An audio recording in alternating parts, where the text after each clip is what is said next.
Hai teman-teman, selamat datang di channel kami. Kali ini kita akan membahas sesuatu yang sering muncul di ujian, tes IQ, bahkan kehidupan sehari-hari, permutasi dan kombinasi. Apa sih itu?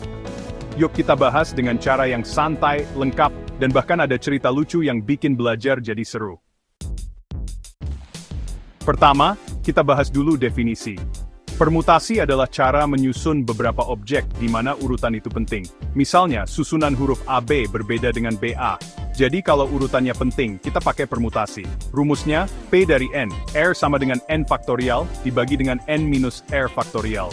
Kombinasi adalah cara memilih beberapa objek tanpa memperhatikan urutan. Misalnya, memilih dua warna dari merah, biru, dan kuning, maka merah biru sama dengan biru merah. Rumusnya C dari N, R sama dengan N faktorial dibagi dengan R faktorial dikali N minus R faktorial. Jadi bedanya adalah kalau urutan penting itu permutasi, kalau tidak penting itu kombinasi. Permutasi dan kombinasi sering kita gunakan tanpa kita sadari loh. 1. Permutasi menyusun nomor plat kendaraan. Misalnya, plat B1234AB berbeda dengan B4321AB. Menyusun urutan pemain dalam sebuah tim olahraga. Menentukan urutan acara dalam sebuah jadwal. 2. Kombinasi. Memilih menu makanan di restoran. Misalnya, memilih 2 dari 3 jenis makanan. Memilih anggota tim untuk suatu proyek tanpa memperhatikan posisi mereka. Wat het het French van boord server in instant nieuwsgeber style Willard tip the Rhine. Belajar permutasi dan kombinasi kadang bikin salah paham nih.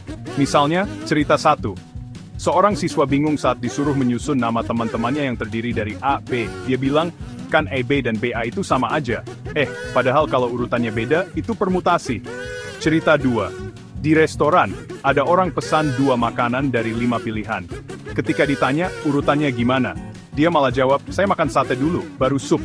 Padahal pilihannya itu kombinasi, nggak peduli urutan. Supaya lebih mudah, berikut tips memahami permutasi dan kombinasi 1. Kenali apakah urutan penting atau tidak. Kalau penting, itu permutasi. Kalau nggak penting, itu kombinasi. 2. Gunakan rumus dengan logika sederhana. Permutasi, fokus ke penyusunan objek. Kombinasi, fokus ke pemilihan objek. 3. Latihan soal-soal sederhana dulu.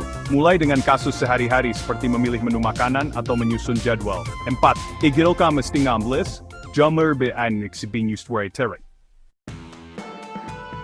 Tes IQ sering menggunakan konsep permutasi dan kombinasi. Ini tipsnya. 1. Baca soal dengan teliti. Apakah urutan penting? Kalau ya, gunakan permutasi. Kalau tidak, gunakan kombinasi. 2. Gunakan langkah sistematis. Pisahkan total objek dan objek yang dipilih.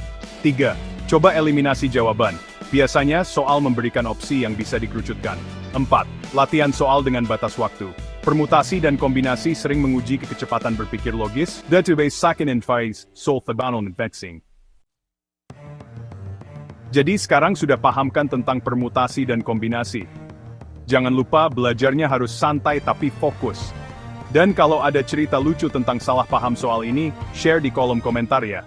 Sampai jumpa di video selanjutnya.